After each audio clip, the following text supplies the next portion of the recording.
Hey guys, starting the reading today. Yeah, reading of Bunnicula, my favorite childhood book. This book basically is my childhood, you know what I'm talking about? It means so much to me, like sentimentally and everything. Anyway, this is the testing of the reading. Alright, Chapter 1, The Arrival. Guess I'll be doing voices for all the characters.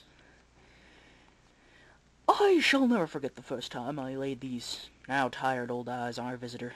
I had been left home by the family with the admonition to take care of the house until they returned. That's something they always say to me when they go out. Take care of the house, Harold. You're the watchdog. I think it's their way of making up for not taking me with them, as if I wanted to go anyway. You can't lie down at the movies and still see the screen, and people think you're being impolite if you fall asleep and start to snore. Or scratch yourself in public. No, thank you. I'd rather be stretched out on my favorite rug, in front of a nice, whistling radiator. But I digress. I was talking about the first night. Well, it was cold, and the rain was pelting the windows. The wind was howling, and it felt pretty good to be indoors. I was lying on the rug with my head on my paws, just staring absently at the front door. My friend Chester was curled up on the brown velvet armchair, which, years ago, he'd staked out as his own. I saw that once again he'd cover the whole seat with his cat hair, and I chuckled to myself, picturing the scene tomorrow. Next to grasshoppers, there's nothing that frightens Chester more than the vacuum cleaner. In the midst of this reverie, I heard a car pull into the driveway. I didn't even bother to get up and see who it is. I knew it had to be my family, the Monroes, since it was just about time for the movie to be over. After a moment, the front door flew open, and they stood in the doorway, Toby and Pete and Mom and Dad Monroe. There was a flash of lightning, and in its glare, I noticed that Mr. Monroe was carrying a little bundle. A bundle with tiny glistening eyes. Pete and Toby bounded into the room, both talking at the top of their lungs. Toby shouted, "Put him over here, Dad!" "Take your boots off, you're soaking wet," replied his mother, somewhat calmly, I thought, under the circumstances. "But, Mom, what about the—" "First, stop dripping on the carpet." "Would somebody like to take this?" asked Mr. Monroe, indicating the bundle with the eyes. "I'd like to remove my coat." "I will," Pete yelled. "No, I will," said Toby. "I found him. You'll drop him." "I will not. You will too." "Mom, Pete punched me." "I'll take him," said Miss Monroe. "Take off your coats this minute." But she became so involved in helping the boys out of their coats that she didn't take them at all.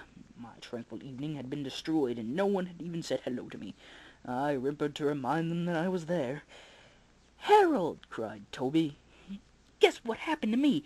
And then all over again everyone started talking at once. At this point I feel I must explain something. In our family, everyone treats everyone else with great respect for his or her intelligence. That goes for the animals as well as the people. Everything that happens to them is explained to us. It's never been "Good boy, Harold," or "Use the litter box, Chester," at our house. Oh, no. With us it's, "Hey, Harold, Dad got a raise, and now we're in a higher tax bracket," or "Come sit on the bed, Chester, and watch this Animal Kingdom show.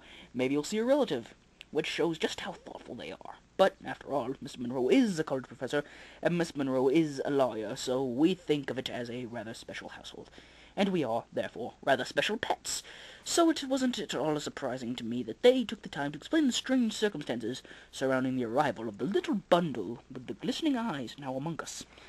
It seems they had arrived at the theater late, and rather than trip over the feet of the audience already seated, they decided to sit in the last row, which was empty. They tiptoed in and sat down very quietly so they wouldn't disturb anyone. Suddenly, Toby, who's the little one, sprang up from his chair and squealed that he had sat on something. Mr. Monroe told him to stop making a fuss and move to another seat, but in an unusual display of independence, Toby said he wanted to see just what he sat on. An usher came over into the row to shush them, and Mr. Monroe borrowed his flashlight. What they found on Toby's chair was the little blanketed bundle that was now sitting on Mr. Monroe's lap. They now unwrapped the blanket, and there in the center was a tiny black and white rabbit. Sitting in a shoebox filled with dirt. A piece of paper had been tied to his neck with a ribbon that was there were words on the paper, but the Monroes were unable to decipher them because they were in a totally unfamiliar language. I moved closer for a better look. Now, most people call me a mongrel, but I have some pretty fancy bloodlines running through me these veins, and Russian Wolfhound happens to be one of them. Because of my family got a lot around, I was able to recognize the language as an obscure dialect of the Carpathian mountain region. Roughly translated, it read, "Take care of my baby." But I couldn't tell if it was a note from a bereaved mother or a piece of Romanian sheet music. The little guy was shivering from fear and cold. It was decided that Mr. Monroe and the boys would make a house for him out of an old crate and some heavy-duty wire mesh from the garage. For the night, the boys would make a bed for him in a shoebox.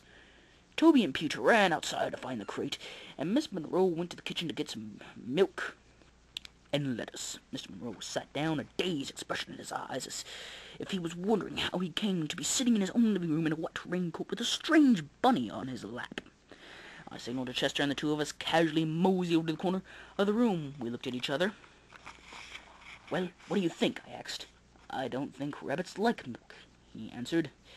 Chester and I were unable to continue our conversation because a deafening crash commanded our attention. Pete yelled out from the hallway, "Ma! Toby broke the rabbit's house. I didn't. I just dropped it. Pete won't let me carry it.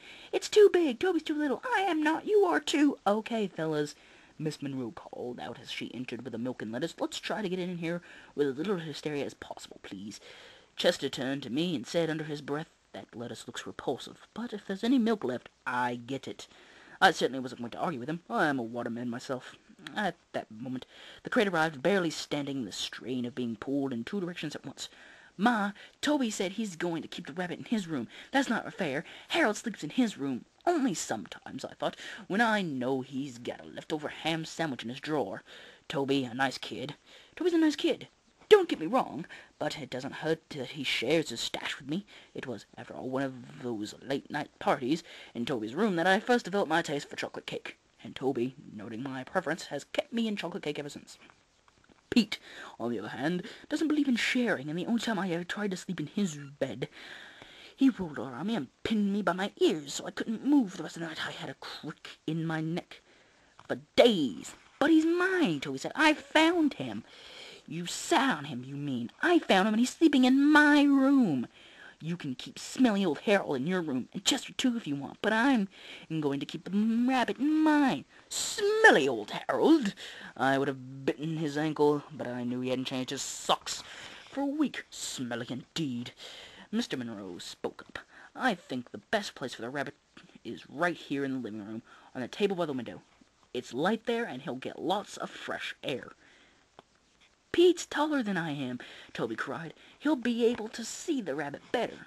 "Too bad, Squirt." "Okay," said Miss Monroe through clenched teeth. "Let's put him to bed and make him comfortable, and then we can all get some sleep." "Why?" Pete asked. "I don't want to go to sleep." Miss Monroe smiled a little too sweetly at Pete. "Look, Ma," said Toby, "he's not drinking his milk." Chester nudged me in the ribs. "Didn't I tell you?" he asked. "Excuse me while I make myself available." "Hey," said Toby, "we gotta name him." "Can't that wait until tomorrow?" asked Mr. Monroe. The boys shouted and urged, "No, he has to have a name right now." I have to say, I agree with them. It took them 3 days to name me, and those were the 3 most anxious days of my life. I couldn't sleep at all, worrying that they were going to call me Fluffy, as Miss Monroe had suggested. Alright, guys, I think we'll stop right there, because we're like on 9 minutes. Alright, guys, so yeah, well, we got like one more page. No, we got 2 more pages until the... No, 3. My bad. I can't count. We have 3 more pages until the end of the first chapter, so... yeah. Tune in for the next exciting episode of Let's Read Bunnicula, a rabbit tale of mystery.